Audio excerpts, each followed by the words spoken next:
Sanibonani, welcome back to my channel, welcome back to Mkhwebane. Ngiyabonga kakhulu for joining me. Ungakhohlwa ukusubscribe the channel, so please subscribe for your sister, like video, share video, ufake your notification bell on ukuze ungaphuthela ama videos esiwalahlela kule channel. Please mangabe uyasithanda, please consider subscribing or support isizokhula. Thank you very much you guys. I did a video kama uBusisiwe Mkhwebane ukuthi ke she is resigning from EFF. Kodwa ke ngiposte on the other channel where ngiyenza khona ama videos politics, right? Nganilandela khona i-channel yakhona ithi Barbara Talks Politics. Please do go there as well. Ungisubscribele, ufake ibheli yakho on ukwenza ukuthi wonke engalahlela ngale ngisuke ngisenzela nje ukuthi ngiseparate guys umgosi wama celebrity nama politicians, something like that. Ingakho nginale particular channel. Kodwa ke sizayenza le kama Mkhwebane lana, but nangale siyenza but ngale suke sebenzisa isilungu, right? So yeah man you guys, ingakho sisuke zama ukuthi hlukanise phela isilungu nesindebele nayo yonke into leyo zoyisho noma unezothi isizulu whatever, but isuke samuthi sihlukanise ama celebrities imgosi wama celebrity nomgosi we politics. But okusalayo lana sizoyenza kama Mkhwebane sizwile ukuthiwa ke uyashiya kaEFF and unonyaka ke lapha na you guys uvela wathi efika lapha nabamuthi va ngesikhundla ke sokuba member of MP into ekanjalo you guys, so bephezulu le yena efika izolo.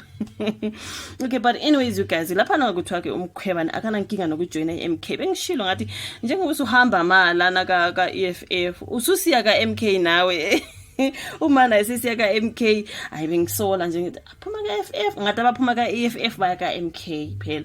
Manje mangizi ngiyathi lana kayisola ezinhlana nestory kuthiwa ke Mkhwebane uthi akana nkinga nokuya kaMK ngathi hayi akuna kuthi akana nkinga nokuya kaMK ubevele ephumela ukuya khona. Finish and clear.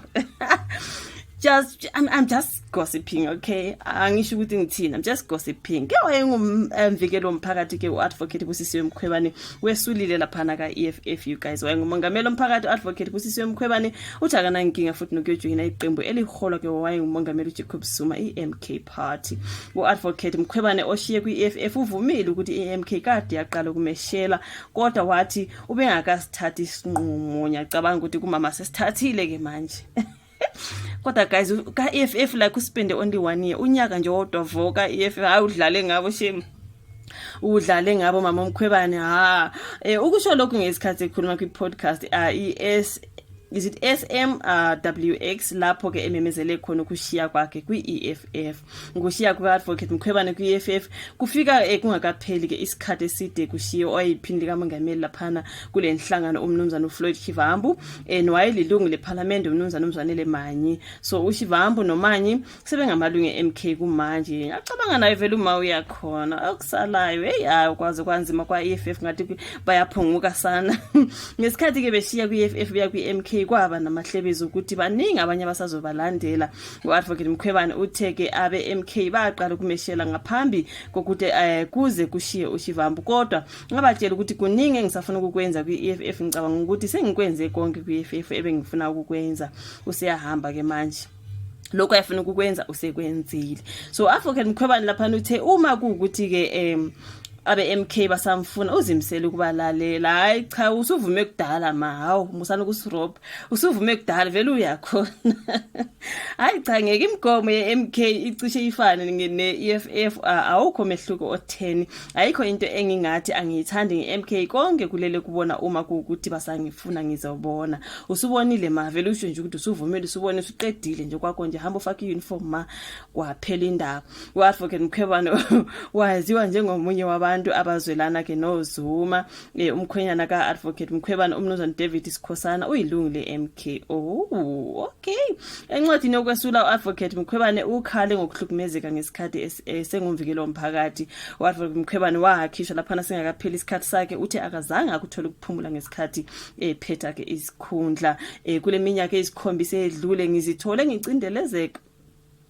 ngicindezeleka sorry ngifundi kanjani ngicindezelwa ke izinkantolo iParliament uHulumeni qobo kanye namaziko ke ezindaba abesetshenziswa ukungilwisa ukuhlukumezeka kwami kuqhubekile noma sengikhishiwe esikhundleni. Lokho bekwenzeka kule minyaka kungenze ngabona ukuthi asikayithola inkululeko esayilwela ke kanzima kangaka. Imibiko eminingi eyakhishwa uAdvocate Mkhwebane ngesikhathi sengumvikelo womphakathi yachithwa izinkantolo. Encwadini ke uadvocate Mkhwebane uthe ukhethe ukwesula kwi-EFF ukuze akwazi ukuchitha isikhathi nomndeni wakhe. Kodwa ngesikhathi ekhuluma kwi-podcast uadvocate Mkhwebane uthe ushiye kwi-EFF ngoba engajabule ngendlela okuqhutshwa ngayo kule nhlangano ehola umnumzana uJulius Malema. Uadvocate Mkhwebane uthe kwi-EFF kulandelwa okushiwo ubuholi. Umungalandeli lokho is either you are with us or you are not. Okay, angisho ukuthi ngiyayixeka indlela okuqhutshwa ngayo kwi-EFF, kodwa kukhona izinto nawe oke ubone ukuthi le akusiyone yami iyona nto eshiwo umama Mkhwebane njengoba kuthiwa ke uyasula ke laphana kwi-EFF. Ngiyabona nje ukuthi vele indlela yakhe ibheke khona ka-MK party, of which your life your choice mami, your life your choice. Hamba lapho ozojabula khona njengoba ethi indlela okuqhutshwa ngayo laphana ngathi akayithandisisi, is either uvumelana nabo or you are out, into ayishoyo ke laphana. But anyways, yeah, I did a video kuleya channel Barbara Talk Politics, you guys khuluma ke ngokuthi uyasula ke umama.